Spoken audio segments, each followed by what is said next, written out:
Bienvenidos todos. Gracias por unirse el día de hoy a este webinar. Tenemos aquí a Eric Rosenthal, el director ejecutivo de Disability Rights International, que nos va a dar unas palabras de bienvenida. I will just say a word in English before turning this over to DRI's Associate Director, Priscilla Rodriguez, who's been leading our work in the Americas. Welcome to all of you for joining us. Thank you for joining us in discussing this very pressing and important issue. The fact that the largest number of deaths in the world pandemic are happening to people who are locked in institutions requires an immediate and urgent response. It shows why disability rights and human rights are linked together in an essential way, because it is people who are with disabilities who are mainly in those institutions. ¿Qué tal? Muy buenos días. Voy a decir unas palabras rápido en inglés para dar la bienvenida y después yo, Priscilla Rodríguez, voy a empezar a moderar este panel. Queremos darles la bienvenida y hablar de la importancia de estos temas que estamos abordando el día de hoy y de cómo los temas de discapacidad y de institucionalización van de la mano juntos, especialmente ahorita que estamos hablando en el contexto de la pandemia. We are very pleased to have the very top leadership in the human rights and disability rights fields here today, from two members of the Inter-American Commission on Human Rights, a member of the CRPD committee, a former member of the CRPD committee, and a representative of the United Nations Secretary General, the Envoy on Disability. Tenemos el honor de que nos acompañen autoridades en el tema de derechos humanos y discapacidad. Tenemos a miembros de la Comisión Interamericana y también tenemos a miembros del Comité de la ONU sobre los derechos de las personas con discapacidad. Thank you. I'll leave you here to a great discussion. Muchas gracias. Los dejo para que empiecen con esta discusión. Muy buenos días, buenos días aquí en Washington. Gracias a todos por acompañarnos en este webinar de protección protección a través de la inclusión.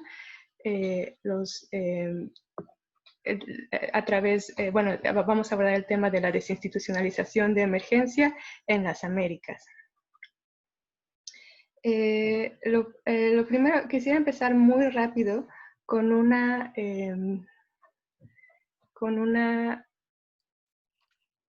temas de logística. Solo permítanme un segundo para poder compartirles mi pantalla.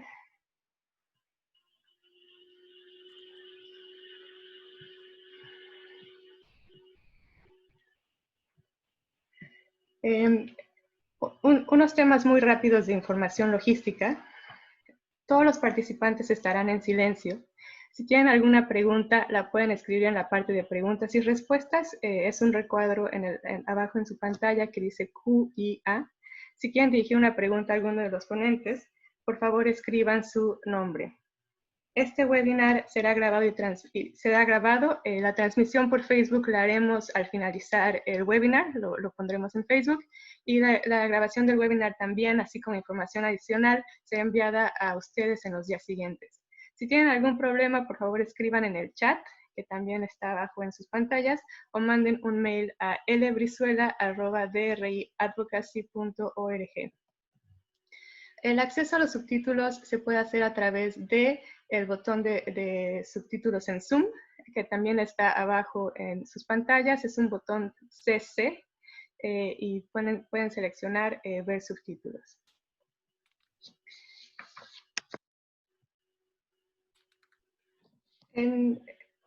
Empezaré con una breve introducción al webinar antes de dar la bienvenida a nuestro primer ponente. Según estadísticas oficiales a nivel global, hasta un 70% de las personas que han muerto en países europeos por el virus COVID-19 vivían en instituciones residenciales. En Estados Unidos, las estimaciones reconocen que por lo menos un tercio de las muertes por los virus han ocurrido también en instituciones. En América Latina nos faltan estadísticas esenciales al respecto, pero las tendencias globales dejan claro que cualquier persona que se encuentre en una institución residencial el día de hoy enfrenta un mayor riesgo de contraer el virus y morir.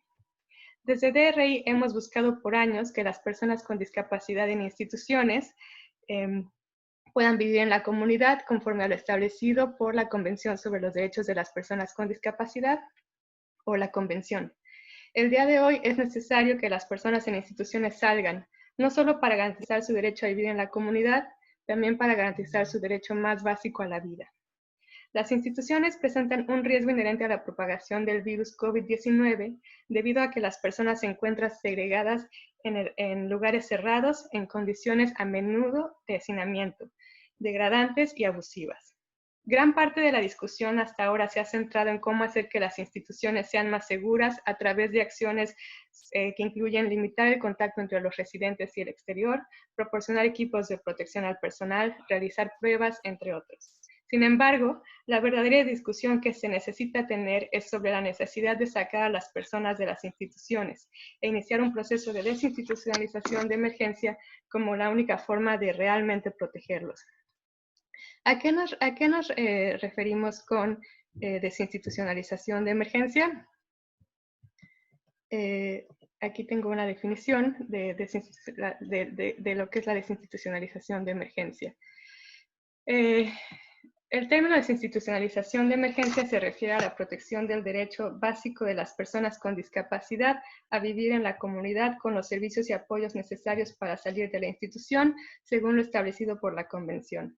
El objetivo es lograr una rápida transición a la comunidad, garantizando el acceso a una vivienda digna y a servicios formales de apoyo. Ayer, DRI junto con las organizaciones Validity y la Red Europea de Vida Independiente organizaron un seminario web igualmente sobre la desinstitucionalización de emergencia, pero a nivel global. El presidente del Comité sobre los Derechos de las Personas con Discapacidad, o Comité CDPD, Danlami Basharu, estableció que, en el marco de la pandemia, la desinstitucionalización de emergencia llevada a cabo acorde a la Convención es la única respuesta efectiva para proteger los derechos a la vida y la integridad de las personas detenidas en las instituciones. Las personas que se encuentran en instituciones deben salir y recibir los apoyos y servicios necesarios para que se respete su derecho a la vida en la comunidad, a la toma de decisiones, a elegir con quién y dónde vivir y a tener acceso a la seguridad social y a los servicios de atención médica.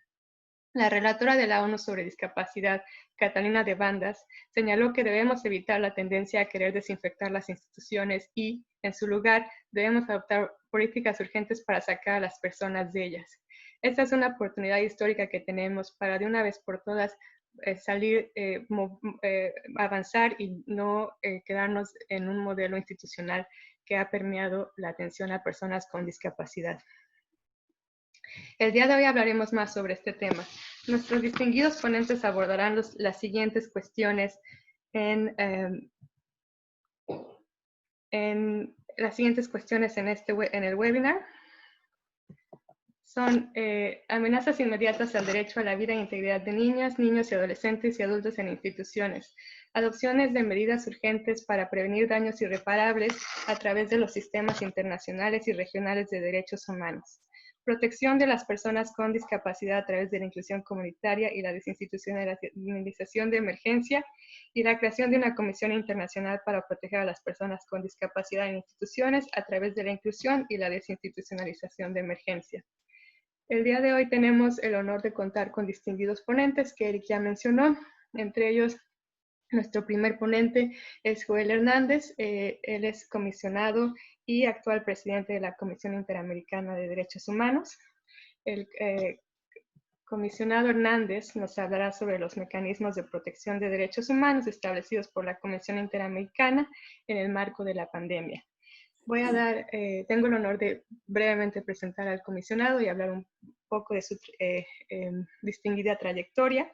El comisionado Joel Hernández es el actual presidente de la comisión, es abogado y tiene una maestría en Derecho Internacional de la New York University School of Law. Es miembro del Consejo Directivo del Instituto Interregional de las Naciones Unidas para Investigaciones sobre la Delincuencia y la Justicia, y de 2011 a 2013 fungió como representante permanente de México ante la OEA, entre otros cargos que ha desempeñado.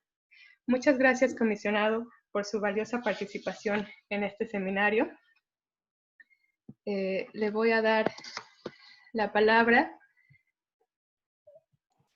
Gracias Priscila. ¿Qué tal? Mucho gusto, me da muchísimo gusto estar en este webinar. Agradezco mucho. ¿Me ven ahora? Sí, ya lo vemos. Perfecto. Gracias, comisionado. Ok, gracias.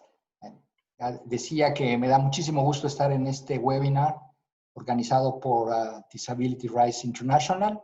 Saludo a Priscila, también saludo con mucho afecto a Eric Rosenthal. Aprovecho la oportunidad para saludar a mi colega, la comisionada Esmeralda Arosemena, y también a mi compatriota Amalia Gami. Me han pedido que aborde el trabajo que está realizando la Comisión Interamericana en el marco de la pandemia y sus mecanismos de protección. Empiezo por agradecer a Disability Rights International por su continuo apoyo al trabajo que realiza la Comisión. Le agradezco muchísimo la confianza que siempre depositan en la Comisión para impulsar los derechos de las personas con discapacidad. Déjenme poner un poco en contexto el tema de la pandemia dentro del trabajo de la Comisión. La Comisión estableció una sala de situación para atender la pandemia el 27 de marzo de este año, pocas semanas después de que la Organización Mundial de la Salud declarase el COVID-19 como una pandemia. El elemento central del trabajo de la Comisión ha girado en torno a la Resolución 1/2020, Pandemia y Derechos Humanos, que fue adoptada por la Comisión el 10 de abril pasado. La resolución fue elaborada sobre la base de los estándares interamericanos desarrollados por el Sistema Interamericano de Derechos Humanos a lo largo de 60 años. Esta resolución reafirma las obligaciones de los estados de preservar los derechos a la vida, la salud e integridad de las personas que se encuentran bajo su jurisdicción. La resolución reafirma también las obligaciones convencionales de los estados, pero además desarrolla progresivamente el derecho internacional de los derechos humanos a la luz de la pandemia.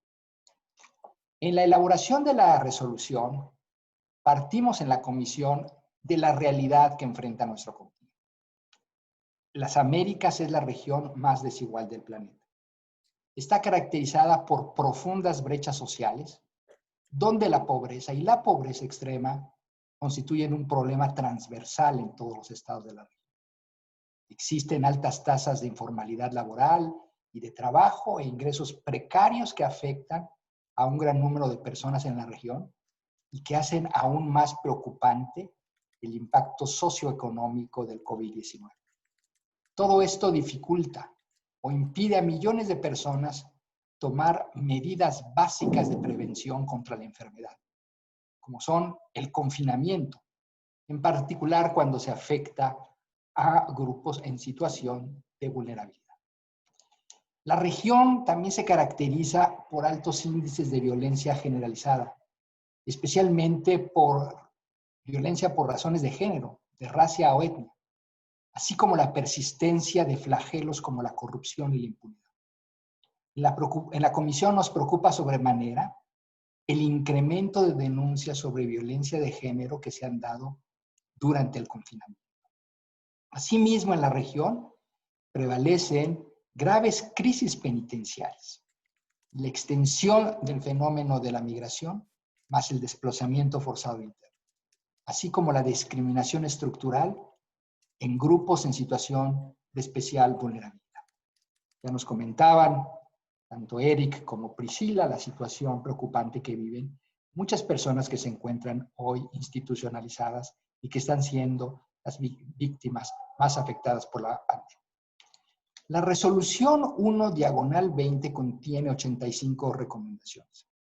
Por un lado están las recomendaciones que se refieren a obligaciones de hacer y por el otro, las obligaciones de no hacer de los estados.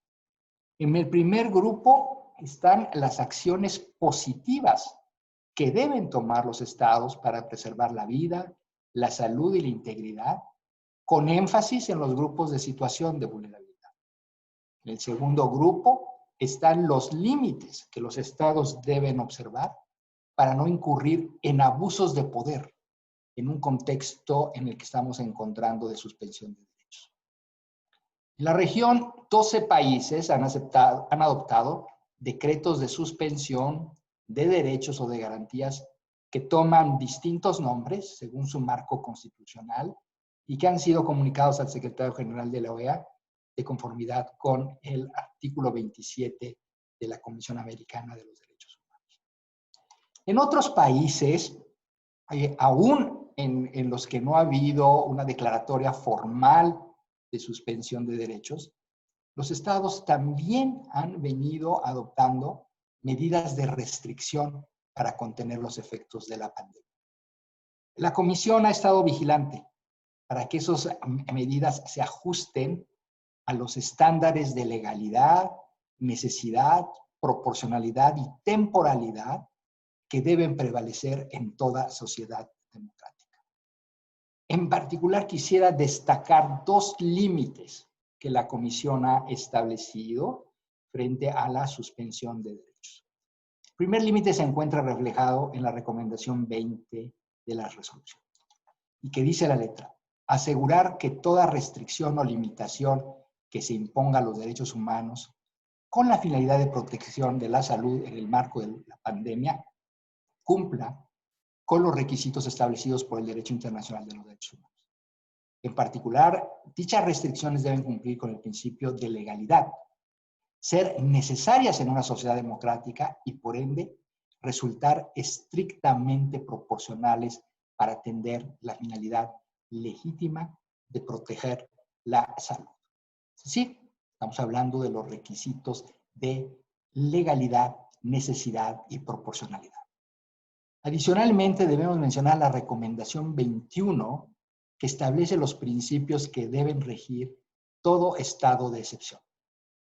La recomendación 21 dice: asegurar que en caso de establecerse un estado de excepción, se justifique que existe una excepcionalidad de la situación de emergencia en cuanto a su gravedad, inminencia e intensidad, que constituye una amenaza real a la independencia y seguridad del Estado.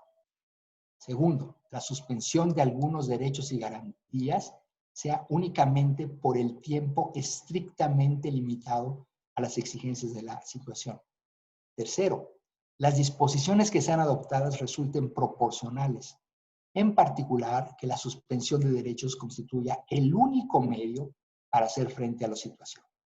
Finalmente, la cuarta, las disposiciones adoptadas no deben ser incompatibles con las demás obligaciones que impone el derecho internacional y no entrañen discriminación alguna, fundada en particular por motivos de raza, color, sexo, idioma, religión u origen social.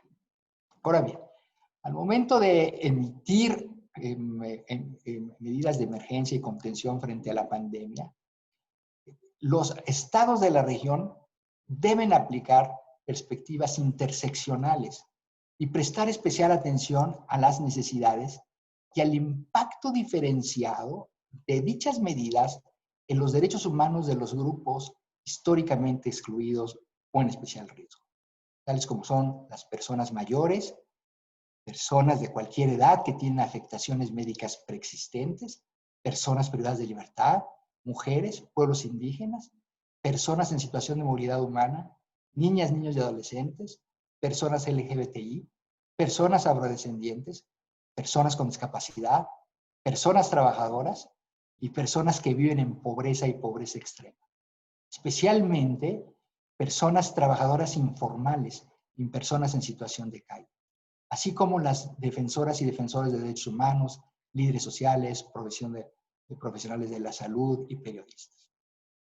Tomando en cuenta el contexto de la pandemia, los cuidados de las personas enfermas o necesitadas de especial atención recaen fundamentalmente en las mujeres.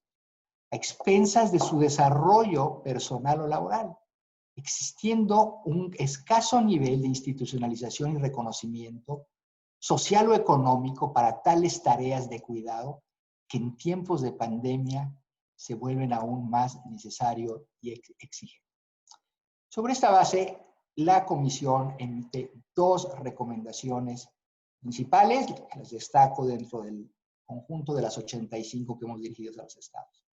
La primera es la de adoptar de forma inmediata, urgente y con la debida diligencia todas las medidas que sean adecuadas para proteger los derechos a la vida, la salud e integridad personal de las personas que se encuentran en sus jurisdicciones frente al riesgo que representa la pandemia. Segundo, adoptar de manera inmediata e interseccional el enfoque de derechos humanos en toda estrategia política o medida estatal dirigida a enfrentar la pandemia del COVID-19 y sus consecuencias, incluyendo los planes para la recuperación social y económica que se formulen. ¿Qué lecciones podemos aprender hasta ahora? Primero, la fortaleza de la institucionalidad democrática y del Estado de Derecho permite que las medidas adoptadas sean respetuosas de los derechos humanos. Los pesos y contrapesos en una sociedad democrática impedirán los excesos de alguno de los poderes públicos. Segundo, la pandemia se enfrenta mejor en aquellos países donde la población tiene confianza en sus autoridades. Tercero, la libertad de expresión y el pleno ejercicio del derecho a la información resultan fundamentales para que la población tenga certeza y conozca la dimensión del mundo. Y una cuarta lección, y con esto cierro, resulta fundamental el fortalecimiento de los sistemas nacionales de salud para enfrentar de manera efectiva la pandemia. Hemos visto que aún los sistemas más fuertes han enfrentado enormes desafíos. Y aquí quedará una brecha a ser llenada una vez que hayamos pasado la pandemia, porque solamente en la medida en la que tengamos acceso a salud universal podremos estar previniendo enfermedades como las que hoy azotan a la población. Muchas gracias. Muchas gracias a usted, comisionado Hernández, por esa importante introducción a los mecanismos, particularmente a nivel regional en las Américas de derechos humanos, y a todo lo que la CIDH ha hecho para garantizar que los derechos humanos sean protegidos en el continente, particularmente en el marco de la pandemia. También gracias por acompañarnos. Sabemos que tiene una agenda muy ocupada y que no nos va a acompañar para las preguntas y respuestas, pero si nos permite y si hay algunas preguntas que le lleguen, se las haremos llegar también a usted. Muchas gracias. Ahora gracias a ustedes. Adiós. Gracias, comisionado. Ahora tengo el gusto de presentar a María Soledad Cisternas. María Soledad Cisternas es la enviada especial del Secretario General de la ONU sobre Discapacidad y Accesibilidad. Nos va a hablar sobre la necesidad de una respuesta global y regional a los peligros inmediatos que amenazan la vida de niñas, niños y adolescentes y adultos con discapacidad en las instituciones. Una breve reseña de María Soledad Cisternas. Fue presidenta del Comité sobre los Derechos de las Personas con Discapacidad y en 2015 recibió el Premio Nacional de Derechos Humanos. Sus actividades con las Naciones Unidas han sido numerosas, entre ellas fue experta ante el Comité ad hoc que desarrolló la Convención sobre los Derechos de las Personas con Discapacidad. Muchas gracias, María. Si te puedes poner, te voy a quitar el mute y te voy a pedir que empieces tu video. Bien. ¿Me veo ahí? Todavía no, todavía no. Si puedes. A ver. Te mandé una solicitud para que empieces tu video. No autoriza. Dice, no puede iniciar su video. Dice, no puede iniciar su video. Porque el operador lo detuvo. Porque el operador lo detuvo. A ver. A ver, me parece que ya. Ahora Sí, me sí. parece que ya. ¿Me escucha bien? Ok. Sí, ya.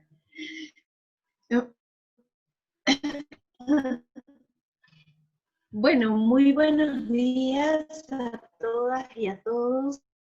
Saludo en especial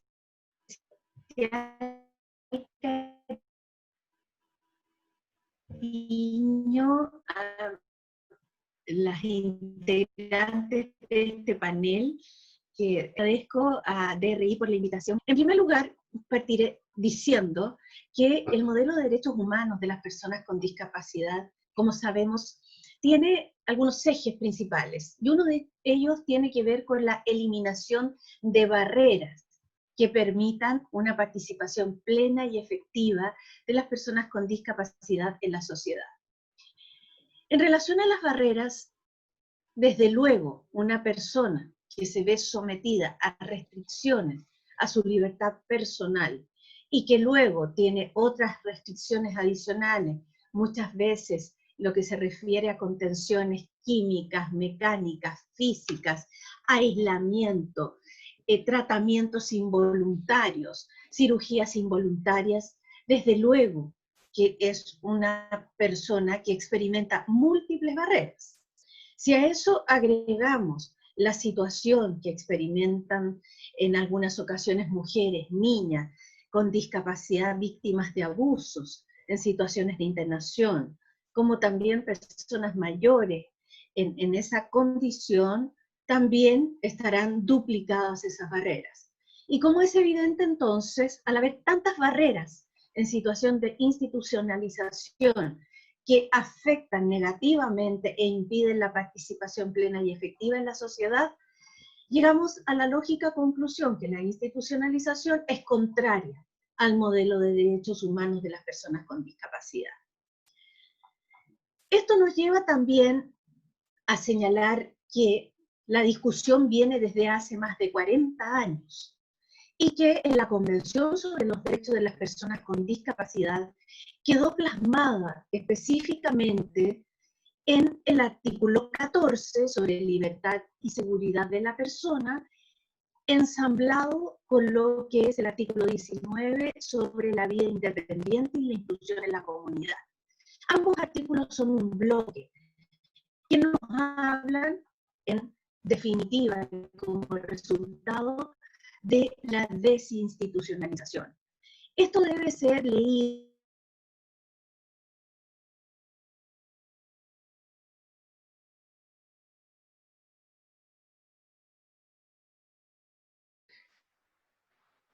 Me parece que María Soledad está teniendo problemas con su video. Me parece que no tenemos a María. Me parece que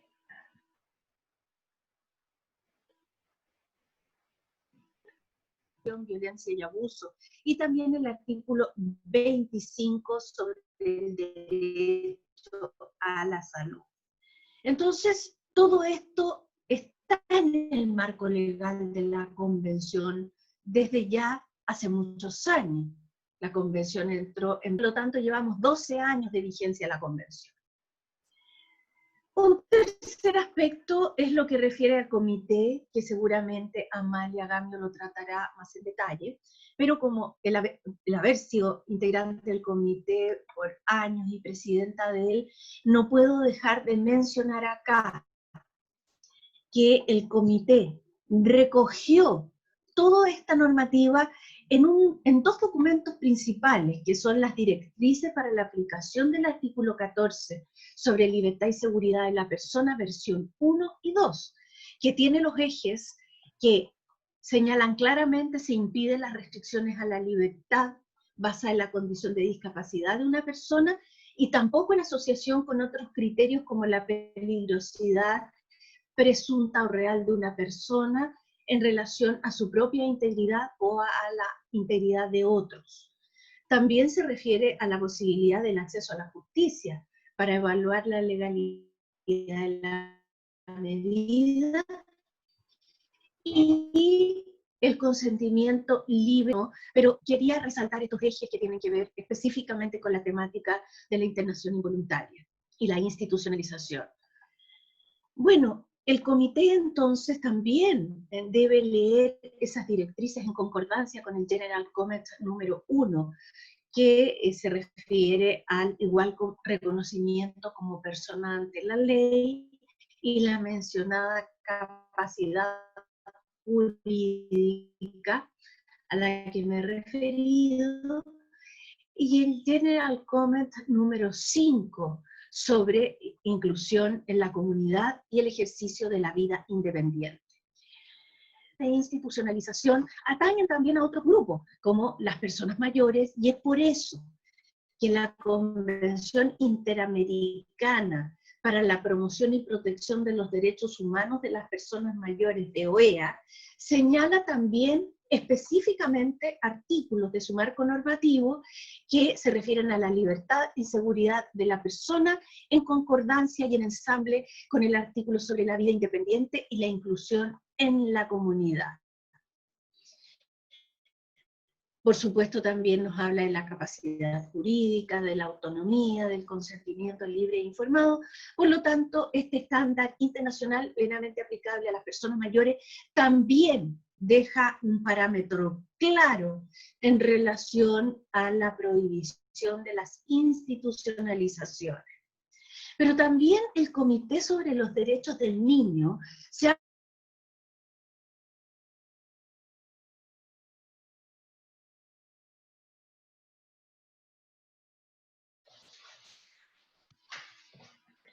Me parece que... Ay, está de nuevo. ¿Cuándo se suspendió? ¿Hasta dónde me escucharon? ¿Hasta qué parte me escucharon? ¿Aló? ¿Aló? No, María Soledad, estabas hablando sobre el Comité de los Derechos del Niño. Solo te dejamos de escuchar 2 segundos. Bueno, el Comité de los Derechos del Niño señala su preocupación por la amplia institucionalización de niños y niñas con discapacidad. Por lo tanto, tenemos una serie de entidades que están ocupadas del tema. Y por lo mismo, es importante señalar qué ocurre hoy con la pandemia. La pandemia lo que hace es visibilizar nuevamente el tema y produce 2 efectos. Un efecto que es el agravamiento de la situación. Lo ha señalado el secretario general de las Naciones Unidas cuando nos dice que entre un 19 y un 72% de las personas que fallecen por COVID-19 están en estos centros, en base a la información de que dispone, lo cual es corroborado por la Alta Comisionada de Naciones Unidas sobre los Derechos Humanos. También podemos leer testimonios de personas con discapacidad institucionalizada. Ayer leí un testimonio de una revista mexicana en que se hablaba que durante la pandemia se han eliminado las atenciones de los psicólogos, que ya no hay actividades lúdicas, que es imposible mantener el distanciamiento físico o social, como se llama, y que también las personas que ingresan pasan largos días en sectores cerrados sin acceso a los patios. Entonces, hay aquí una mayor vulneración de derechos con la pandemia. Y por otro lado, la pandemia produce un efecto de catalización, porque también desde estas autoridades, como el secretario general, la alta comisionada, han mencionado la necesidad de intensificar los procesos de transición a la vida independiente y a ser incluidos en la comunidad, terminando con aquellos aspectos de institucionalización.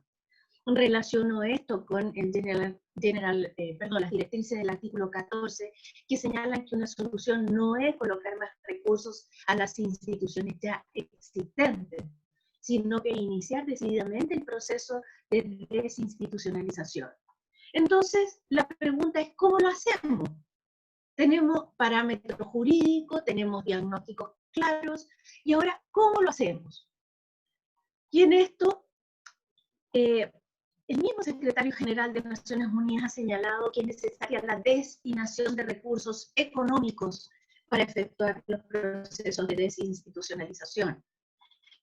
Nos estamos refiriendo a procesos que son estructurales, son procesos sistémicos, transformaciones sistémicas, que requieren plazos, que requieren criterios. y por lo mismo entonces esa aplicación de recursos a que se ha referido. En segundo lugar, Una la disculpa, María utilización... Soledad. Nada, solo recordar que quedan 2 minutos. Muchas gracias. Ya, gracias. Utilizar las medidas cautelares como se han hecho, pero con evaluación de resultados. Pero lo tercero que quiero mencionar es precisamente la propuesta que hizo el presidente del Comité sobre los Derechos de las Personas con Discapacidad, en cuanto a crear un grupo de trabajo que elabore directrices para la desinstitucionalización, con todas las ventajas que tiene el comité por la base institucional, la experticia, la posibilidad de convocatoria civil, de instituciones nacionales de derechos humanos, de mecanismos regionales de integración, etc. Pero finalmente este comité para dialogar con los estados y para efectuar recomendaciones, utilizando los mecanismos con que cuenta, incluido el protocolo facultativo, para realizar acciones de alerta temprana y acciones urgentes. No olvidemos que 181 estados han ratificado la convención y 91 el protocolo facultativo, con lo cual desde esta instancia pueden salir luces muy importantes para lo que significa la revisión de este proceso. Este mandato de enviada especial y su equipo estará siempre dispuesta a colaborar en este importante progreso. Muchas gracias. Muchas gracias a ti, María Soledad, por esta importante presentación. Ahora quiero darle la palabra a mi colega Amalia Gamio. Voy a rápido poner una diapositiva con el tema que ella va a hablar.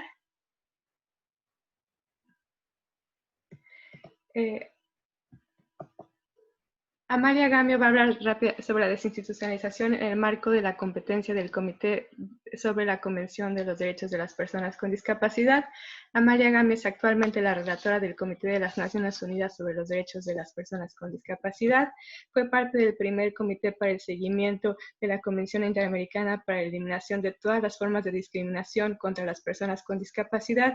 En 2005 fue cofundadora del Consejo Nacional para Prevenir la Discriminación en México y participó desde el inicio en las negociaciones de la Convención CDPD como parte de la delegación en México. Gracias, Amalia, por acompañarnos el día de hoy. Gracias, Priscila. ¿Ya me están viendo? Me parece que todavía no. Ya te vemos. Muchas gracias. Perfecto. Muy bien, muchas gracias por la presentación. Agradezco a Disability Rights International por la invitación a participar en este conversatorio tan importante y saludo también con mucho gusto a mis colegas y a Eric Rosenthal. Si todos los seres humanos buscamos tener el control de nuestra vida, ¿por qué en el siglo XXI se lo seguimos negando a las personas con discapacidad intelectual o psicosocial segregados en instituciones? Siguen siendo sujetas a internamientos, medicación y esterilizaciones forzados, a tratos degradantes, medidas coercitivas, violaciones sexuales. Esto es una combinación de detención arbitraria y tortura, que viola los artículos 14, 15, 16 y 17 de la Convención. Además, están más expuestas a enfermedades porque los estados no están cumpliendo a cabalidad con su obligación de cuidar la vida y la salud de las personas hospitalizadas, violando así el artículo 10 y 25 de la Convención. Y esto fue evidenciado aún más con esta crisis de salud. No dispusieron a tiempo de medidas preventivas ni información accesible, me refiero a las personas hospitalizadas. El uso de cubrebocas y distanciamiento aplicados tardíamente no fueron suficientes. Hubo altas tasas de contagio al interior, elevadas cifras de muerte. Naciones Unidas y organizaciones como Validity, Disability Rights, los supervivientes de la psiquiatría, la Red Latinoamericana y del Caribe de Derechos Humanos y Salud Mental y Documenta en México, entre otras, no muchas, venimos intentando visibilizar los horrores que viven las personas con discapacidad confinadas en psiquiátricos. Hay que reconocer que desde el inicio de la pandemia, cuando las personas con discapacidad estaban siendo dejadas atrás, Hubo declaraciones del director de la Organización Mundial de la Salud, de la Alta Comisionada para los Derechos Humanos, de la Relatora Especial para los Derechos de las Personas con Discapacidad, del presidente de nuestro comité, junto con la relatora especial, la enviada especial del secretario general. Creo que fueron poco atendidas, y eso es una alarma. La pandemia fue una lupa que resaltó lo que estaba bajo la superficie, la terrible desigualdad en muchas regiones del mundo. Evidenció algo muy preocupante, que la convención no estaba bien cimentada en ningún estado. Sus principios y artículos no formaban parte plena de las políticas de salud, economía, accesibilidad, información y tecnologías. Esto, claro, no han sido comprendidos, por ejemplo, los artículos 11 y 25, que hablan de prevención de desastres y atención a la salud. Durante la crisis se excluyó a las personas con discapacidad de participar en la elaboración de las medidas de contención, lo que dio como resultado que fueran contraproducentes para ellas.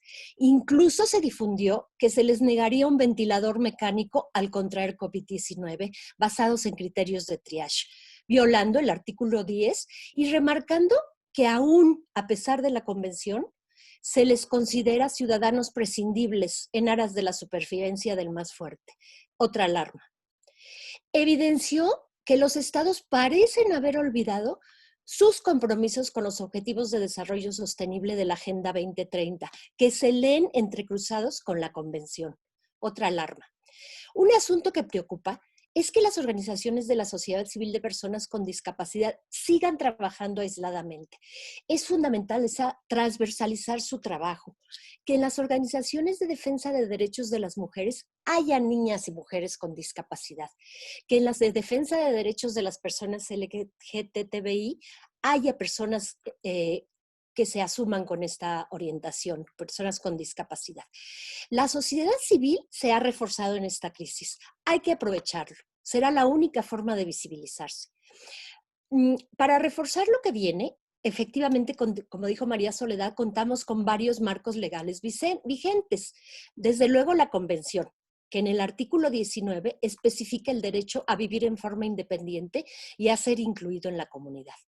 Tanto este artículo como la observación general número 5 contemplan dos conceptos: el derecho a la vida independiente, que remite a una dimensión individual, y la otra, ser incluido en la comunidad, que entraña una dimensión social. Es el derecho positivo a crear entornos inclusivos. Vivir de forma independiente, nos dice la Convención, significa que las personas con discapacidad cuenten con todos los medios necesarios para que puedan ejercer el control sobre sus vidas y adoptar todas las decisiones que las afecten. Para eso se requiere de accesibilidad, vivienda, empleo, atención a la salud y más. Ser incluido en la comunidad incluye llevar una vida social plena y tener acceso a todos los servicios que se ofrecen al público, a los servicios de apoyo y asistencia personal, que debe de ser planeada, designada y controlada por la persona usuaria, basada en necesidades individuales y sus circunstancias de vida. Ambos se refieren a vivir fuera de las instituciones residenciales de todo tipo, y significa sobre todo no perder la capacidad de elección y la autonomía personales como resultado de una imposición. Ambos, el artículo 19 y la observación general 5, señalan claramente las responsabilidades de los estados, de manera que no hay lugar para la no aplicación. Ayer escuchaba en el webinario que precedió a este, ¿qué sigue? Forzosamente debemos revisar qué ha pasado hasta ahora, ver qué no hicimos del todo bien y corregir el camino.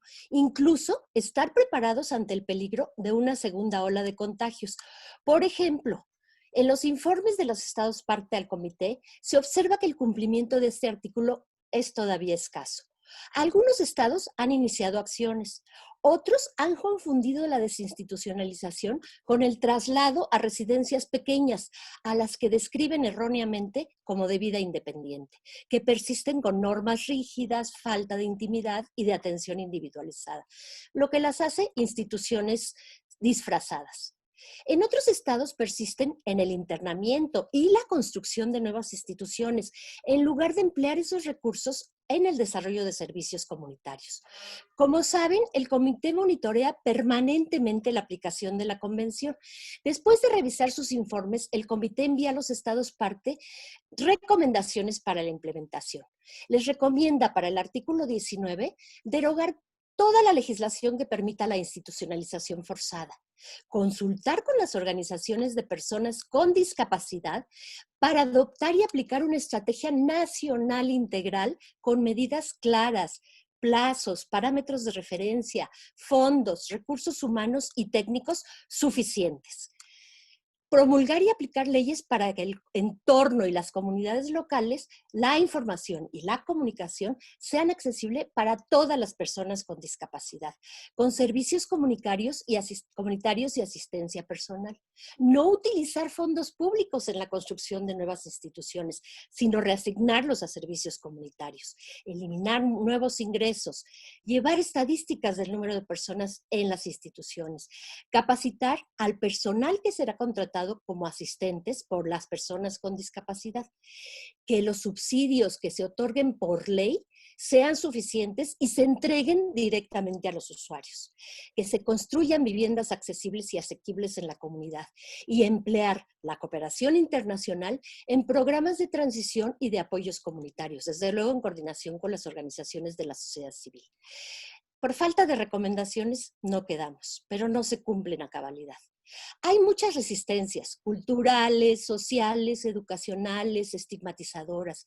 Se alega el tema del costo-beneficio, presupuestos insuficientes. Pero los países desarrollados siguen construyendo hospitales porque incluso los familiares lo piden. No se trata de dinero, sino de cultura de defensa de derechos. Es un asunto humanitario. Hay que cambiar el enfoque de protección por el de soporte, porque en la realidad, con frecuencia los presupuestos son mal dirigidos. Como miembro del Comité sobre los Derechos de las Personas con Discapacidad, apoyo totalmente la propuesta del presidente Danlami Basharu para la creación de un grupo de trabajo al que desde ahora me propongo para participar. Y en mi carácter de experta independiente, de manera personal, apoyo completamente la iniciativa de crear una comisión internacional para la desinstitucionalización de emergencia. Creo que hemos llegado a un límite insostenible. Está claro que sin el cumplimiento de los otros artículos de la Convención no se podrá hacer realidad el derecho a una vida independiente y a ser incluido en la comunidad. Especialmente, como ya también lo dijo Soledad, el artículo 12, estrechamente relacionado con el 19. Hay que garantizar a las personas con discapacidad intelectual o psicosocial el derecho a la igualdad ante la ley, a la capacidad jurídica en igualdad de condiciones con las demás y a ejercer la toma de decisiones con apoyo. Recomiendo la lectura del documento Implementación de toma de decisiones con apoyo, publicado esta semana por European Network of National Human Rights Institutions y Mental Health Europe, y las reformas a la ley peruana, que son un ejemplo para la región. Quisiera, ya casi termino, ser optimista y creer que la pandemia será una oportunidad. Me temo que no lo soy tanto. Debemos retomar el trabajo conjunto, con las agencias, los expertos, la academia, la sociedad civil, incidir en otros actores, pensar en formas nuevas de trabajar, estrategias diferentes. Como dice Eric Rosenthal, la división es lo que menos nos conviene ahora. Debemos allegarnos de toda la información. Invito a llenar y difundir las encuestas que organizaciones como IDA, RIADIS o la del Grupo Coordinador COVID-19 Disability Rights Monitor están poniendo a disposición. Termino diciendo que definitivamente se acabó el tiempo para plazos. Sobre la desinstitucionalización, parafraseo a Steve Allen. Si no es ahora, ¿cuándo? Muchas gracias. Muchas gracias a ti, querida Amalia. Gracias por esa importante presentación. Voy a dar ahorita la palabra a Silvia Kwan. Silvia Kwan es, actualmente es la presidenta del Colectivo Vida Independiente de Guatemala. Ella nos va a hablar sobre la necesidad de desarrollar una estrategia urgente de desinstitucionalización en la región y abordará también un poco las amenazas a la vida de las personas que se encuentran ahorita en instituciones. Muchas gracias, Silvita. Te voy a mandar una invitación para que puedas iniciar tu video. Y si puedes quitarte el mute, el silencio.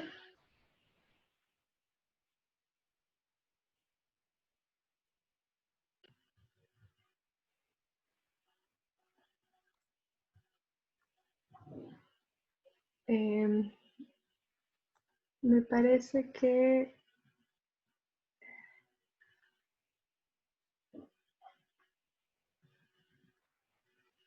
Me parece que ya te vemos. Sí, gracias. ¿Ahora sí? Sí, ya ¿Me te ven y me vemos. Muchas escuchan? gracias.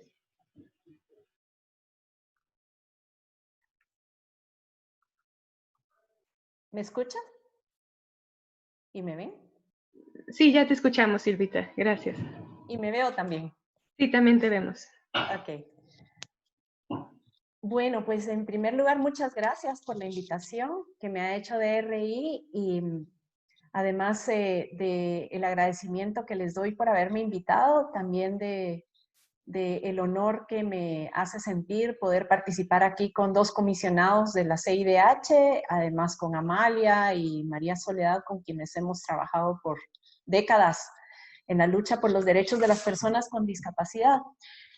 Voy a intentar ser breve y no repetir, pero me parece importante iniciar mi intervención señalando que a 14 años de que se ha adoptado la Convención sobre los Derechos de las Personas con Discapacidad y después de 12 años de trabajo intenso y jurisprudencia que ha producido el Comité sobre los Derechos de las Personas con Discapacidad, todavía hoy en las sociedades latinoamericanas y del mundo se tiene el prejuicio de que las personas con discapacidad no somos tan humanas, somos menos humanas que las demás y por ello merecemos un trato menos humano que las demás personas.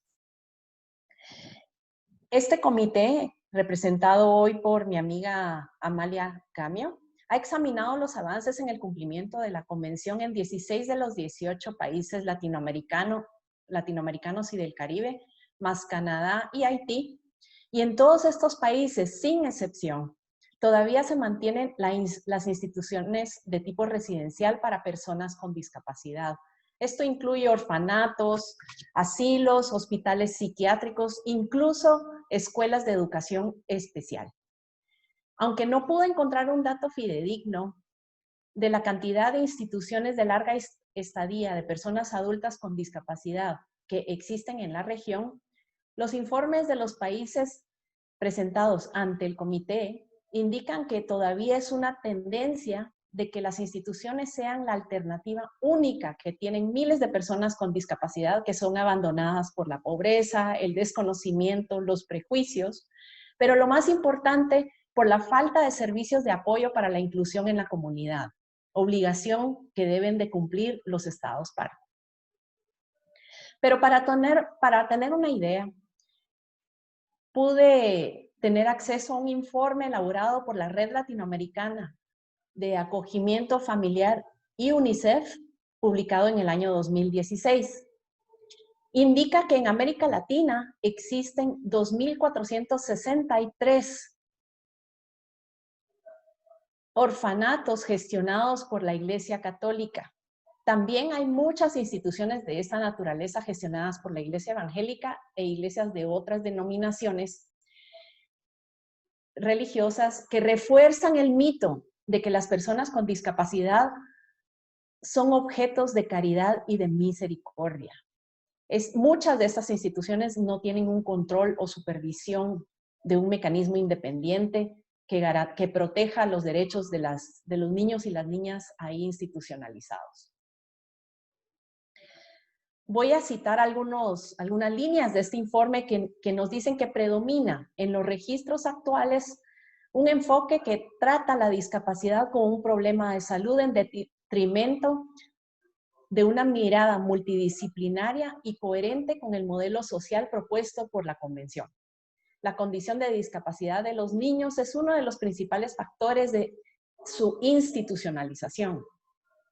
El persistente estigma, las bajas expectativas familiares y sociales, asociadas a la discapacidad y la falta de acceso a los apoyos que prevengan la decisión de institucionalizar a los niños, influyen fuertemente en las opciones y decisiones de las familias. Cierro aquí la cita. También en las conclusiones y recomendaciones que el Comité sobre los Derechos de las Personas con Discapacidad hace a los países de la región, se subraya la situación preocupante del alto nivel de abandono y maltrato al cual son sometidos los niños y las niñas con discapacidad y la ausencia de mecanismos independientes de supervisión que monitoreen las condiciones de los derechos humanos, especialmente la protección contra la explotación, la violencia y el abuso. Ahora, el artículo 14 de la Convención Libertad y Seguridad de la Persona hace una prohibición absoluta de la privación de la libertad por razón de la discapacidad. La institucionalización, cuando es la única alternativa para las personas con discapacidad, especialmente si ésta se da bajo argumentos de facilitar la atención en salud, se considera forzada. Hoy día, en muchas leyes de salud mental, la institucionalización forzada es legal, pero es en realidad una privación arbitraria de la libertad. Arbitraria porque se da con base a una deficiencia que puede ser real o percibida y que suele calificar subjetivamente a una persona como incapaz de cuidarse sola o demasiado peligrosa para vivir libremente en la sociedad.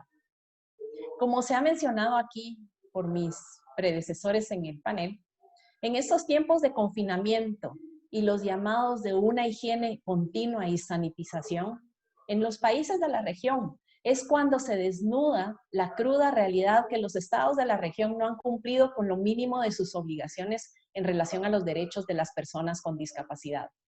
El cumplimiento del artículo 14 está íntimamente vinculado con el cumplimiento del artículo 19, vivir independientemente y ser incluido en la comunidad, como ya lo mencionaron tanto María Soledad como Amalia. Una disculpa, último, el quedan 2 artículo minutos. Gracias. Este último obliga a los gobiernos a crear sistemas de apoyo y servicios suficientes y adecuados en la comunidad que permitan que las personas con discapacidad puedan escoger en dónde y con quién vivir. En el caso de los niños con discapacidad, dichos servicios comunitarios y de apoyo deben de permitir que puedan vivir con sus familias y reciban la educación y otros derechos en condiciones iguales que los demás niños.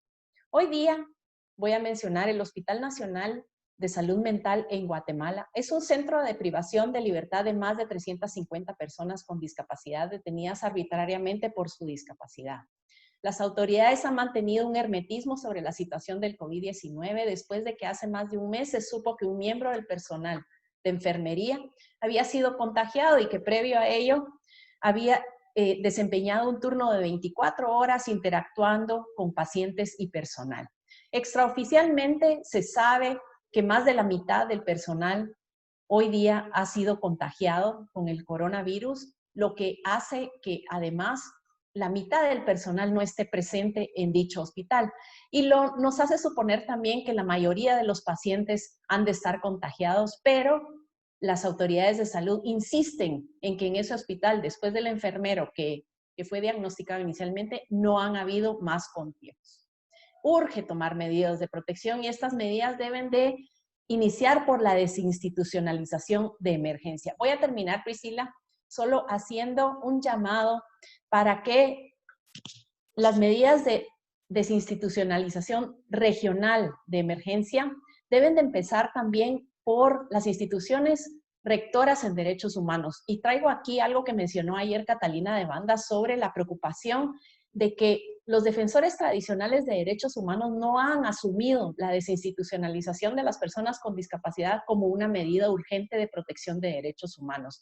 Y aquí, aprovechando que hay 2 comisionados de la CIDH, me parece oportuno mencionar que la CIDH tiene que avanzar fortaleciendo la Relatoría Especial para los Derechos de las Personas con Discapacidad, que hasta la fecha ha mostrado muy pocos avances en su trabajo, no solo fortaleciendo esa relatoría con personal y recursos adecuados, Y con personal adecuado me refiero también a expertos por experiencia en derechos de las personas con discapacidad, sino que además hacer consultas a las organizaciones de personas con discapacidad para hacer más efectivo el cumplimiento de los derechos y aplicar un control de convencionalidad a nivel regional también.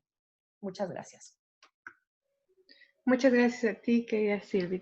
Silvia, no te presenté al principio, pero Silvia es una activista guatemalteca feminista con muchísimos años de experiencia y trayectoria en la defensa de las personas con discapacidad. También fue miembro y vicepresidenta del Comité sobre los Derechos de las Personas con Discapacidad. Muchas gracias por tu participación.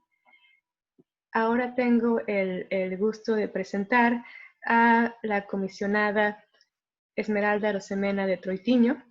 La comisionada nos va a hablar un poco más sobre las acciones necesarias para apoyar a las familias y proteger a las niñas, niños y adolescentes en instituciones.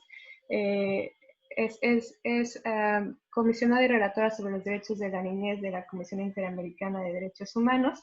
También fue presidenta de la comisión durante el año 2019, ha ocupado cargos en la Judicatura de Panamá, fue magistrada de la Corte Suprema de Justicia, entre otros. Es licenciada de Filosofía y Letras y Educación con especialización en Pedagogía, así como licenciada en Derecho y Ciencias Políticas. Es académica y docente en la Universidad de Panamá, el Instituto Superior de la Judicatura y el órgano judicial de Panamá, entre otros. Muchas gracias, comisionada, por su participación el día de hoy. Bienvenida. Sí. Bueno, muchísimas gracias. Tengo una máquina afuera que quizás está produciendo un tanto de ruido. Voy a ver si me lo suspenden. Se escucha bien, comisionada, no escuchamos la máquina. Sí, muy no bien. Se preocupe, gracias. Quiero iniciar haciendo un especial reconocimiento a la convocatoria de estos 2 días de panel que sé que han sido muy productivos. Creo que es muy importante el trabajo que desde las organizaciones se realizan.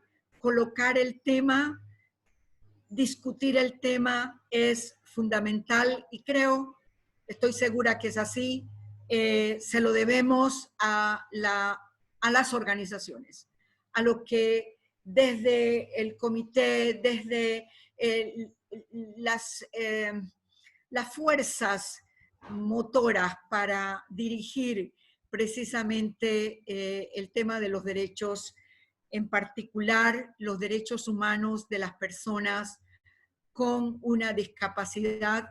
Lo que yo he reconocido en intervenciones anteriores, de la discapacidad puede ser una limitación que tiene la persona, pero que es la discapacidad social, el obstáculo que la sociedad le pone a la persona que tiene una limitación. Entonces, la responsabilidad de superar estas discapacidades que se puede tener por una limitación en particular está en manos precisamente de la sociedad entera, de las instituciones responsables.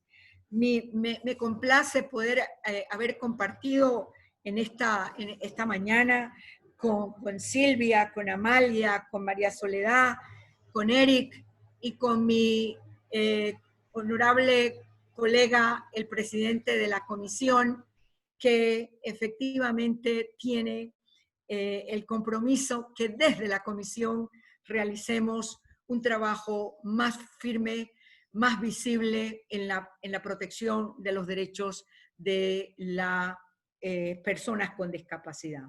Yo tenía tres elementos para mi presentación. El primero lo voy a resumir muy rápidamente porque es la importancia del corpus iuris de la materia de los derechos de la discapacidad en el continente y en todo el universo, en la región y universalmente.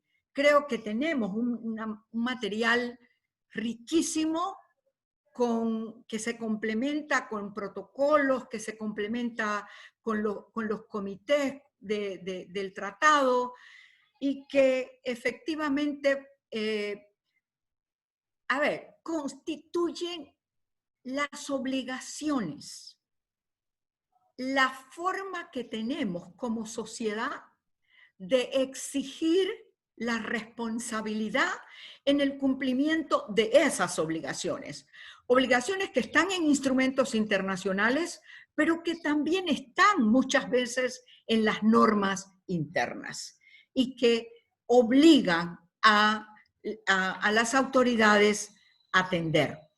Y lo que a la Comisión le corresponde en impulsar esto es precisamente el uso de nuestros mecanismos de protección de los derechos y poner en conocimiento de la Comisión lo que representa precisamente el incumplir un ordenamiento jurídico nacional o internacional. Mis colegas han hecho un despliegue de información relativa a esta normativa que yo solo preciso en una de ellas por la responsabilidad que en el continente hay en el cumplimiento de nuestra Convención Interamericana para erradicar toda forma de discriminación contra las personas con discapacidad.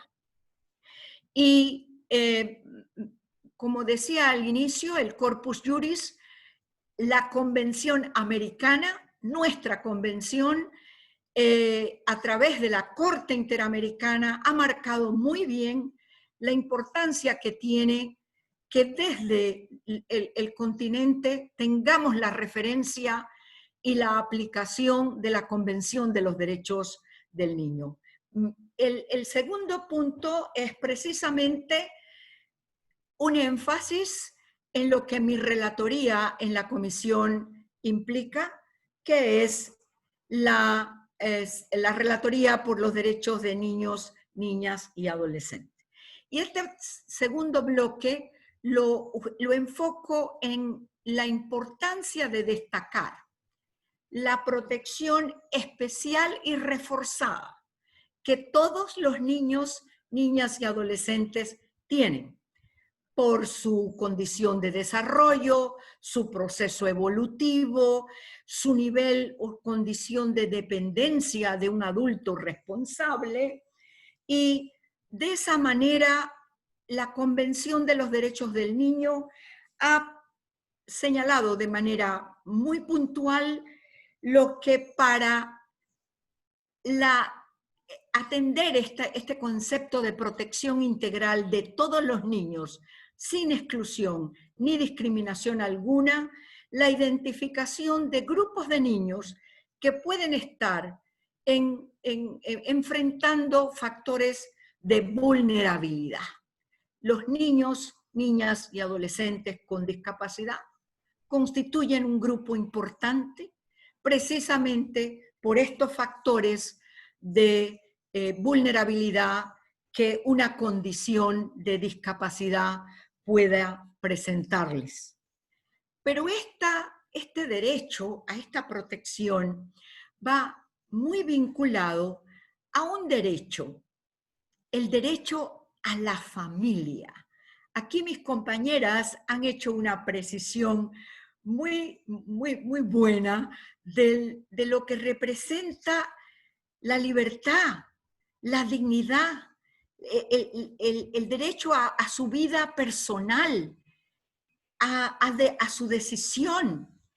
Y el tema de la familia, como un derecho que tiene todo niño, niña o adolescente, yo le he llamado un bien.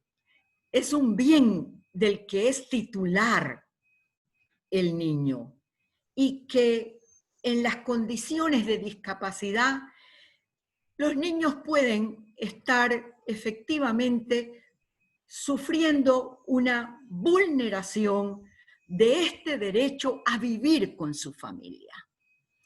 También es una verdad, hay una realidad en la protección del derecho a la familia. Esto es una responsabilidad también del Estado de identificar la capacidad de la familia para dar una respuesta. Y la respuesta no es sacar al niño de su ambiente familiar, de su grupo. Y parece ser esa la respuesta más rápida. Por supuesto que puede ser la respuesta más rápida, pero la obligación es de darle a la familia las capacidades, las herramientas para que esa responsabilidad, ese rol que tienen que asumir, un rol con mayores exigencias frente a la atención de una discapacidad de un niño.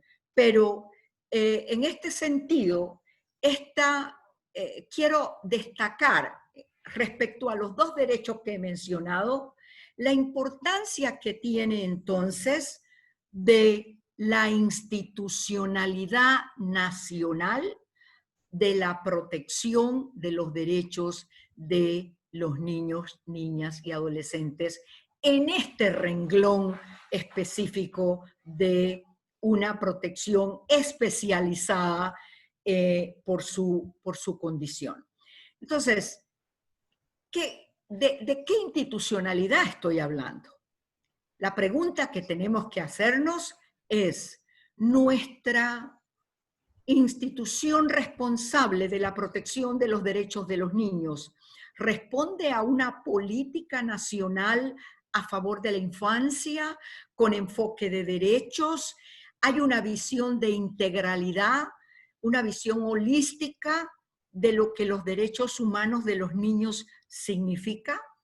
Comisionada, una disculpa, nos queda 1 minuto. 2 minutos. Concluye entonces en 2 minutos señalando que la institución la podemos ver en las dos vertientes, y esto es muy importante que quiero señalar. Hay una decisión administrativa, hay una institucionalidad administrativa que puede estar atendiendo la situación de los centros, de cómo funcionan, pero hay una institución judicial.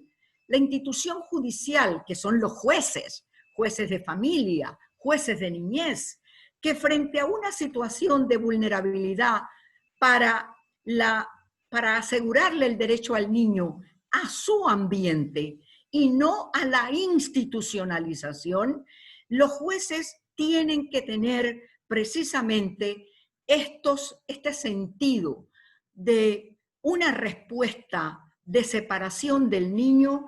Tiene que ser siempre bajo los principios de temporalidad, de proporcionalidad, de debida diligencia, para que esto no sea de una manera permanente. Me uno a la posición de todos los grupos que hoy plantean la necesidad de una desinstitucionalización de emergencia como una propuesta más a largo plazo, una urgencia para atender la pandemia hoy, pero una proyección de que esto sea la tarea pendiente para que nuestros niños, niñas y adolescentes tengan el derecho a vivir en familia, el derecho de que su familia debe recibir la protección necesaria, el acompañamiento necesario, porque su condición de separarse de su familia es excepcional. Esta realidad es lo que hoy la pandemia nos ha mostrado, muy bien decía Silvia, con una crudeza que efectivamente los que somos responsables de la protección de los derechos humanos tenemos que comprometernos con que esto no puede esperar un tiempo más. Muchas gracias.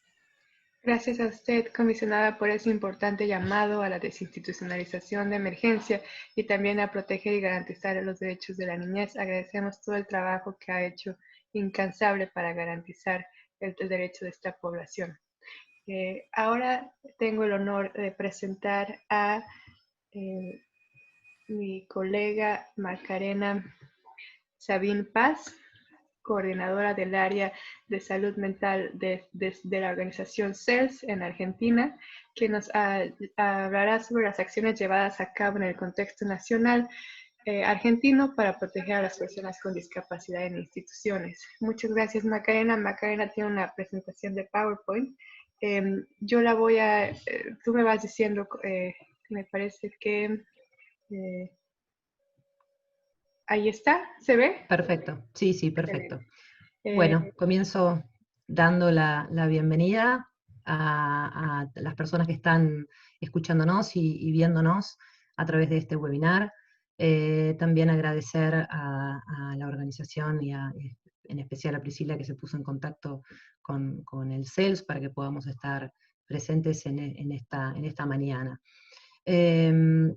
Antes de entrar concretamente en cuál es la situación que estamos pasando hoy a partir de la pandemia por COVID-19, una mínima introducción a cuál es la situación de contexto de Argentina. En el año 2010 se sanciona la Ley Nacional de Salud Mental, en el 2013 su reglamentación. Solamente un punto para recordar que esta ley establece que las internaciones deben ser un recurso terapéutico de carácter excepcional, que tiene que ser lo más breves posibles, manteniendo los vínculos con el exterior y con su entorno, que no puede ser indicada para resolver problemas sociales y que de ninguna manera tiene que darse por razones diagnósticas. Y además señala esta ley que las internaciones tienen un único criterio para poder ordenarlas, y es el criterio de riesgo de vida, no cualquier riesgo cierto o inminente para la propia persona o para otros. Por lo tanto, esta ley, si bien avala la posibilidad de las internaciones en instituciones de salud mental, las restringe y pone algunos estándares y otorga algunas también cuestiones de garantía para que no sucedan de cualquier manera. ¿Pasamos? Este es un poco el contexto normativo, y además la Argentina había ratificado años antes la Convención sobre los Derechos de las Personas con Discapacidad, por lo tanto nuestro país de alguna manera avanzó en su adecuación normativa para visibilizar la situación de las personas institucionalizadas. El año pasado, recién el año pasado, si bien fue un mandato de la ley, para hacerlo dentro del primer año, se hizo el primer censo nacional y arroja los siguientes resultados. En la Argentina hay más de 12.000 personas bajo encierro psiquiátrico. Este es un censo que solo recayó en los hospitales psiquiátricos públicos, por lo tanto no tenemos datos sobre los hospitales privados y tampoco sobre las comunidades terapéuticas, solo en lo que se conoce como los grandes asilos psiquiátricos, 12.000 personas. Las internaciones psiquiátricas en estos lugares tienen un promedio de 8 años, y además no cuentan con criterio de internación, por lo tanto podría considerarse que son detenciones ilegales, no cuentan con ese criterio que yo mencionaba recién de cierto riesgo o inminente. Y además, más del 70% no firmaron, no tienen consentimiento libre e informado, no solo negando la posibilidad de elegir tratamientos, medicamentos y prácticas, sino además, de alguna manera, eliminando toda forma de prevenir abusos o de prevenir graves violaciones a los derechos humanos. ¿Seguimos?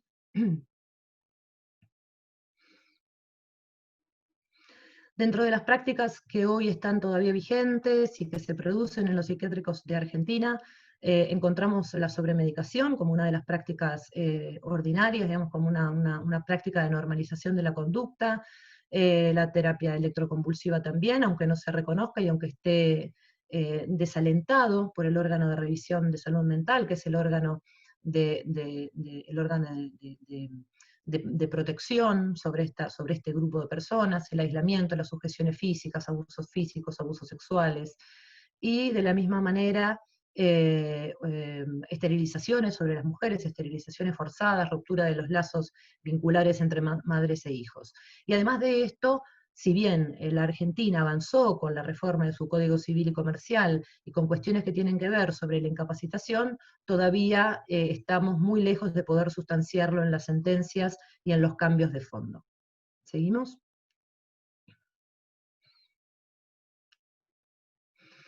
En los primeros meses que comenzó lo que en la Argentina se denomina ASPO, Aislamiento Social Preventivo y Obligatorio, que fue decretado por el presidente de la Argentina el 19 de marzo, nosotros desde el CELS hicimos una consulta pública destinada básicamente a las personas que están trabajando en instituciones de salud mental, para conocer cuáles eran los principales problemas y los principales obstáculos que se resaltaban a partir de la pandemia. Fue respondido por 78 personas, de 10 provincias distintas de la Argentina. Muchos de ellos vinculados, la gran mayoría vinculados, como ustedes pueden ver ahí, a hospitales psiquiátricos. ¿Continuamos? Dentro de los principales problemas, nosotros los ordenamos en 4 problemas. El primero tiene que ver con la ausencia, la carencia de sistemas de protección para evitar la propagación del COVID y para evitar que el virus ingrese al hospital. Priscila, si querés, podés ir 2 diapositivas para atrás, básicamente, para que la gente pueda ir siguiendo. Ahí estamos. Gracias. Entonces les comentaba, insumos de protección y de higiene, tanto para las personas que trabajan en esos lugares como también para las personas usuarias. Hay, bueno, deficiencia en la limpieza, deficiencia en cuestiones que tienen que ver con los barbijos, los camisolines, las máscaras. Las personas trabajadoras recibían muy pocos y de mala calidad, y las personas usuarias directamente ninguno. Y del mismo modo, bueno, ausencia de alcohol, ausencia de jabón, siendo que esta es un virus que todo el tiempo las autoridades remarcan la importancia del lavado de manos, la importancia de la limpieza, la ventilación. Bueno, nosotros constatamos que a partir de esta consulta, que en las salas de internación las personas usuarias no tenían acceso ni a jabón, ni a alcohol, ni a barbijos o tapabocas y otras medidas de protección que son básicas y elementales para evitar el contagio. ¿Continuamos?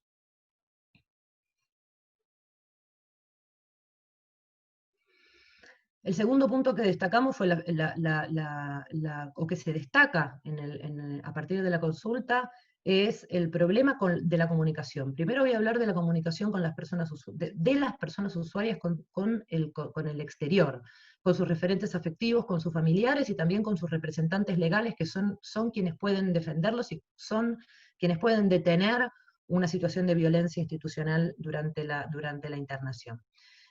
Por la sencilla razón de que en los psiquiátricos no hay teléfonos fijos, las líneas fijas no funcionan, tampoco hay sistemas de conectividad Wi-Fi, y además no hay teléfonos celulares. Por lo tanto, la posibilidad de comunicarse con el exterior depende de la buena voluntad de los trabajadores y de los enfermeros y de la gente de limpieza y de toda la gente que está trabajando en los lugares, que bueno, muy gentilmente comparte sus teléfonos, digamos, pero esto en ningún caso responde a una política pública y a una política de Estado.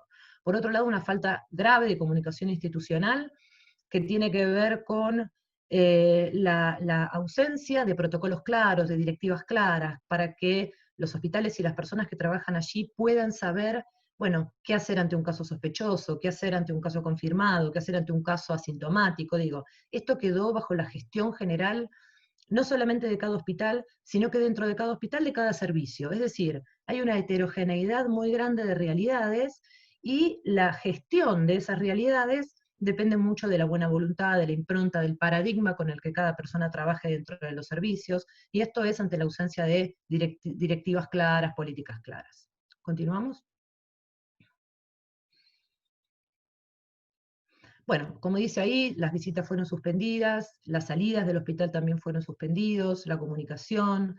El encierro se agravó profundamente durante las primeras semanas, las personas quedaron en algunos servicios bajo llave o encerradas en los comedores, entendiendo que esto tenía que ver con algo de la prevención.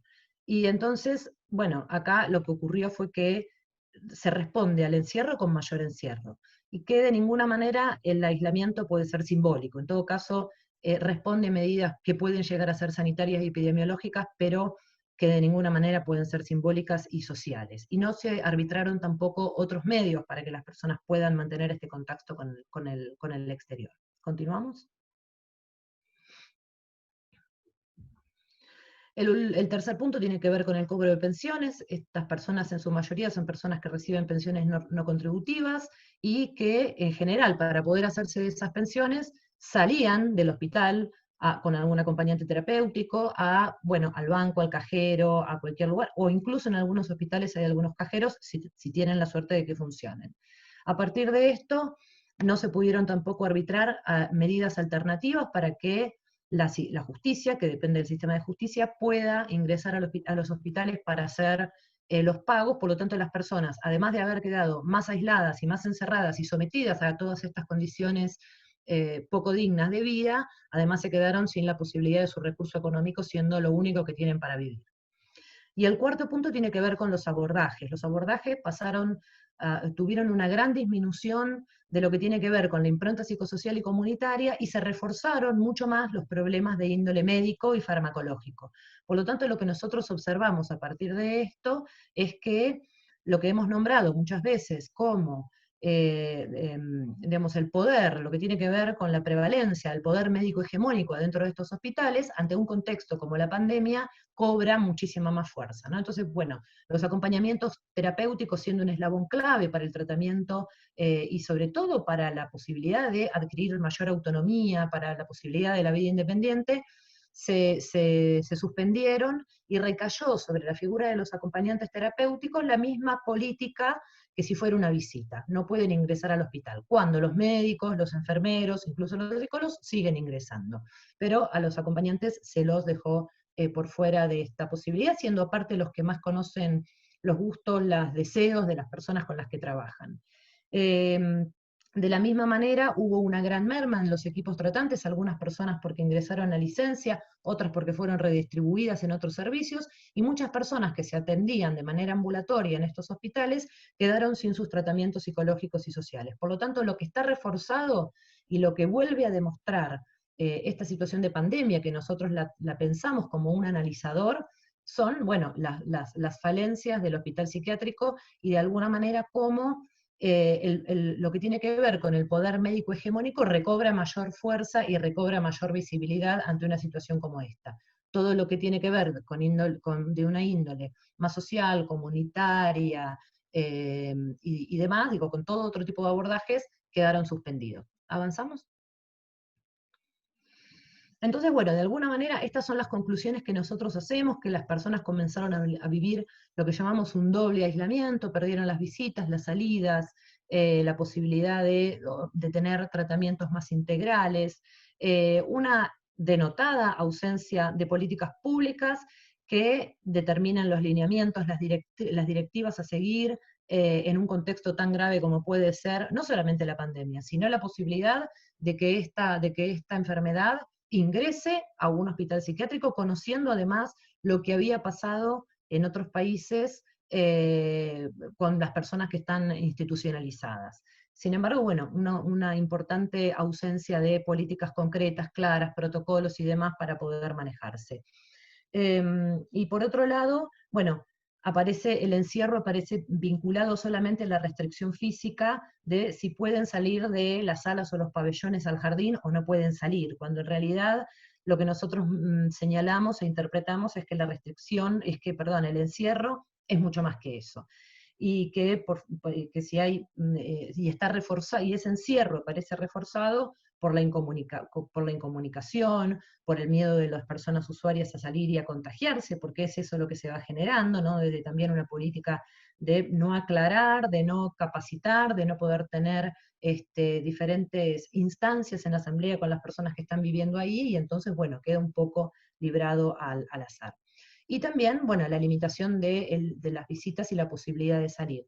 Siendo que la Argentina tiene, dentro de ese decreto, tiene una excepción para las personas con discapacidad, y las personas con discapacidad pueden salir, no están restringidas, en un perímetro acotado, durante cierto tiempo, bajo algunas características, y siempre que no constituyan personas en riesgo. Pero bueno, sobre las personas que están internadas, esta excepción que plantea el decreto presidencial no fueron tenidas en cuenta, y bueno, ocurre lo que ocurre siempre, quedaron sometidas a un mayor abandono y a una mayor desidia institucional y estatal. Estas son las conclusiones de esta consulta que hicimos. Para terminar, quería comentar que el CELS, a partir de este diagnóstico, presentó una acción legal de amparo colectivo sobre los 4 hospitales de la ciudad de Buenos Aires, que son 4 hospitales psiquiátricos monovalentes de tipo asilar, donde entre los 4, solamente de la ciudad de Buenos Aires, hay alrededor de 1.200 personas internadas, y el doble o el triple de personas que se atienden de manera ambulatoria en esos hospitales. Detectamos justamente todas estas, y denunciamos todas estas falencias, y además... Macarena, nos queda 1 minuto. Gracias. Sí, y además señalamos la urgencia de que puedan ser no solamente reparadas estas cuestiones estructurales, sino señalando siempre en la cuestión de fondo la desinstitucionalización, que es de alguna manera lo que nos viene a reunir en esta conversación. Para terminar, lo que sí me parece muy importante decir es que una desinstitucionalización de emergencia, considerando la realidad de nuestros países, no puede desconocer la ausencia de políticas públicas para justamente promover externaciones sustentables y no solamente altas médicas. Primero porque las altas médicas no las necesitamos, son personas que no tienen criterio de internación, por lo tanto no necesitan un alta. Pero por otro lado, lo que tenemos que hacer es aunar los esfuerzos, digamos, de todos estos diferentes actores para la creación de políticas públicas por fuera del manicomio, porque si no, lo que vamos a hacer es estar generando como situaciones de mayor abandono o un abandono diferente. Me refiero a políticas de vivienda, sistemas de apoyo, políticas sobre seguridad social, políticas de trabajo, que de alguna manera la vida en la comunidad, que es para lo que todos trabajamos, tenga un sentido, y no sea simplemente o una transinstitucionalización, o que esas desinstitucionalizaciones no sean finalmente la puerta giratoria que dura un tiempo y que luego reingresan, ¿no?, a estos lugares que lamentablemente en la Argentina continúan tan vigentes. Por lo tanto, acompañamos las medidas o las propuestas de la desinstitucionalización de emergencia, pero considerando 2 cuestiones: la necesidad de la creación de una fuera posible,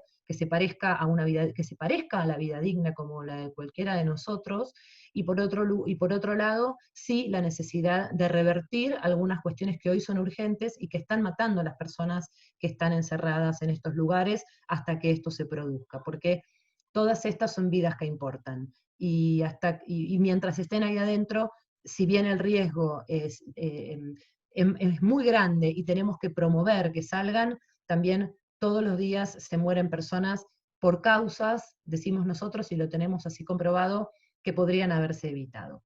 Así que bueno, eso por ahora. Muchas gracias. Muchas gracias a ti, Macarena, por efectivamente, cualquier desinstitucionalización se tiene que hacer acorde a la Convención, garantizando los derechos de las personas a una vivienda digna, a tomar decisiones sobre su propia vida, a accesos a servicios de salud, etcétera. Y gracias también por el gran trabajo que está haciendo CELS en Argentina.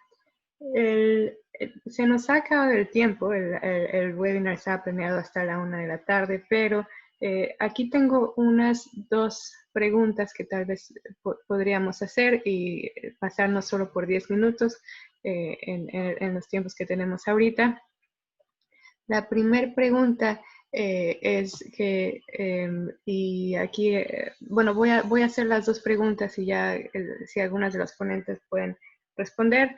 La preocupación de que se desinstitucionalice a personas y retornen a hogares maltratadores que vulneren sus derechos. ¿Qué acciones concretas se requieren para asegurar espacios familiares y sociales que respeten los derechos de las personas con discapacidad? También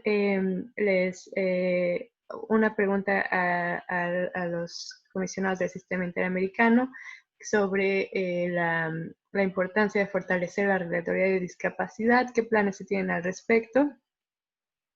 Y me parece que podemos tomar esas 2 preguntas hasta ahorita. Si alguna de las ponentes quiere hablar. ¿Puedo tomar la palabra? ¿Sí? Sí, claro. Ok. Sí, como el tiempo era tan corto, no podía precisar más detalles precisamente sobre la relatoría especial para las personas con discapacidad. No, digo mal, no es relatoría especial, es la relatoría para la protección de los derechos de las personas con discapacidad. Mi compromiso personal hoy es precisamente recoger toda esta información voy a iniciar mi video que parece que no está, tener esta información que es tan valiosa, tan importante, y el compromiso de coordinar con todas las instancias que estamos comprometidos con la temática y hacer una agenda común. Creo que eso es el compromiso que los organismos internacionales tenemos que asumir con la sociedad. Y respecto a cómo demandar los derechos, yo creo que hay una falencia todavía en nuestro continente de contar con normativa interna nacional específica que identifique las obligaciones que tienen las instituciones responsables, las instituciones que brindan el servicio, y es la ley con la que se puede efectivamente demandar una responsabilidad y exigir sanción cuando se produce la violación de derechos humanos, derechos fundamentales para las personas que están atendidas en estos centros. Nosotros tenemos algunas experiencias de casos precisamente en los que la Comisión ha señalado la responsabilidad del Estado por no cumplir precisamente con los derechos de estas personas internadas. Así que nuestro compromiso de acompañar una agenda global, creo que tenemos que comprometernos con todos los actores. Es la unión la que nos va a producir la fuerza y el impacto que necesitamos en la efectividad de los derechos. Muchas gracias, comisionada. Bueno, si me permiten, en relación a la primera pregunta, que es bastante larga en su respuesta, pero voy a tratar de resumir. En primer lugar, para facilitar esta transición, debe ser de manera segura, ¿no es cierto?, de las personas que están en instituciones hacia el exterior, lo que implica servicios basados en la comunidad, que estén en esta cultura de los derechos humanos, en la inclusión y en la diversidad, y que la sociedad en su conjunto también esté inmersa en esa cultura. ¿Cómo se logra esto? Se logra con programas sistemáticos de toma de conciencia que van desde la más tierna infancia, desde la familia, desde la escuela en adelante, pasando por los medios de comunicación, etc. Eso es el cambio profundo para un acogimiento real de la inclusión en la comunidad y la vida independiente. Y por otro lado, evidentemente, se requiere la legislación de respaldo, los recursos suficientes como para que esto sea una transición en las mejores condiciones posibles para las personas. Hablo de la legislación porque hay normas que de repente permiten este tipo de institucionalizaciones y evidentemente estas deberían ser derogadas. Quiero aquí hacer un planteamiento. En general, las restricciones de libertad están prescritas en las constituciones políticas. Sin embargo, este tipo de restricciones a la libertad no están en las constituciones, sino en normas de menor jerarquía. Y para finalizar, creo que, en primer lugar, la respuesta a la pandemia debe ser una respuesta inclusiva y participativa de las personas con discapacidad, incluidas las personas que han estado en estas situaciones de institucionalización. La voz de las personas con discapacidad es fundamental por sí y a través de sus organizaciones representativas a nivel nacional, regional e internacional para lograr la mejor transición posible. Eso es lo que yo puedo contestar. Gracias. ¿Pudiera intervenir? Soy Amalia. Brevemente. Priscila. Pues sí, quisiera intervenir. ¿Tengo la palabra? Sí, perdón, ¿quién quiera tomar la palabra? Soy Amalia Gamio. Soy Amalia Gamio. Brevemente. Sí, gracias. Quiero decir que hay que recordar que ningún artículo de la Convención puede estar aislado. Es decir, no podemos pensar en desinstitucionalizar, sacar a la persona y lanzarla a la calle o regresarla a un hogar, como decíamos, que tuviera abusos. Pero yo recomiendo, para terminar y ser muy breve, que todos acudamos a los estudios que se han hecho, a las recomendaciones que se dan en la Convención, a los estudios tan importantes que ha hecho Disability Rights International en muchos de nuestros países, y ahí podemos observar cómo es esto, cómo es la aplicación. Y si estamos hablando de desinstitucionalización de emergencia, es porque no se han aplicado todas esas cosas en más de 20 años. Entonces, claro que no es así de súbito, pero todo tiene que ser aplicado conjuntamente y tenemos que informarnos y, por supuesto, la sociedad civil tiene que participar muy activamente, pero bien informada. Gracias. Gracias a ti, Amalia. También nos piden que si se pueden tener acceso al amparo colectivo que metió el CELS. Y me parece que voy a terminar ya con esta pregunta nada más. Nos comentan que en Europa hay especialistas de psicología que acuden al domicilio de las personas que tienen necesidad. Si esto se podría también implementar en América Latina. Si alguien tiene alguna información al respecto. Bueno, si me permiten, claro que sí, claro que se puede implementar. Y esto en algunos lugares, país, de alguna manera implementa, muy tenuemente todavía, pero es un paso que se puede hacer de todas maneras.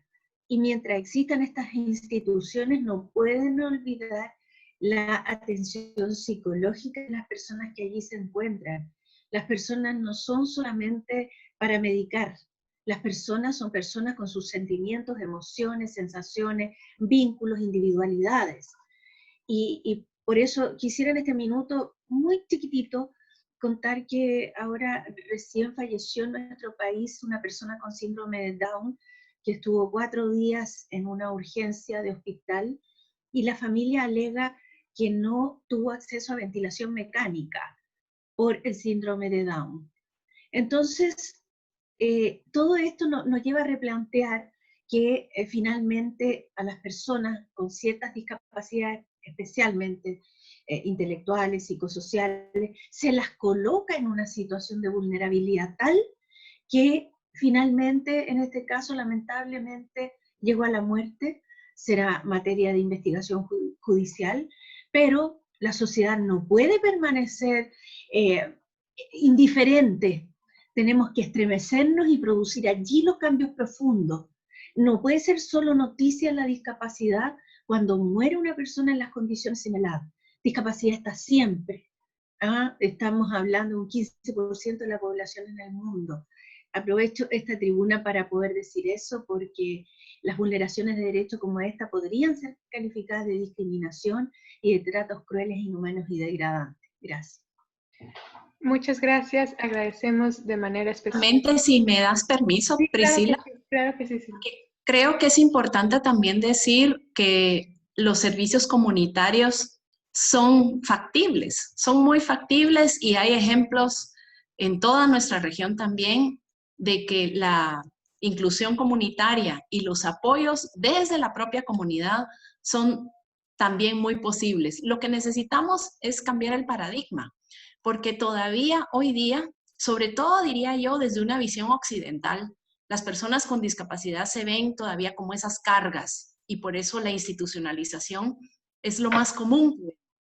el abandono y la institucionalización. Pero en aquellas comunidades en donde hay otra percepción de la integralidad de la comunidad y de que cada persona tiene su valor y un rol en la comunidad, se ha visto que esas comunidades responden mejor a la inclusión de personas con discapacidad, que todo el mundo participa en las actividades comunitarias y eso va desde cuestiones muy prácticas y cotidianas en el hogar, por ejemplo, a participar en actividades grandes como ir a trabajar o trabajar o estudiar. Así que creo que hay que mandar un mensaje muy claro también de que la institucionalización es muy costosa, además, es sumamente costosa en términos de recursos económicos y humanos, y los servicios comunitarios son mucho más fáciles y mucho más baratos, si se quiere ver desde esa visión, de implementar y son muy factibles. Así que pues dejaría eso como mi mensaje final. Gracias. Muchas gracias, Silvita. Efectivamente, es muy importante lo que mencionas. Nos han hecho otras preguntas. Lo que vamos a hacer es, vamos a tomarlas en cuenta. Les pedimos que otras vamos a dejar nuestros contactos para que nos escriban. Y les pedimos que nos escriban ahí. Nosotros también podemos hacerles llegar las preguntas a nuestras ponentes del día de hoy. Agradecer de manera muy especial a las ponentes que nos acompañaron y también al comisionado que se tuvo que retirar. Agradecemos sus importantes ponencias el día de hoy y también la incansable labor que han hecho todas y cada una de ustedes para la defensa de los derechos y en particular de las personas con discapacidad. Gracias a todos. Les dejo por último los contactos de DRI y Gracias. me parece que ya se ven ahí. Muchas gracias a todos los participantes también que nos acompañaron el día de hoy. Muchas gracias. Muchas Gracias. gracias. Gracias. Gracias. Chao. Gracias. Abrazos. Abrazos. Hasta luego.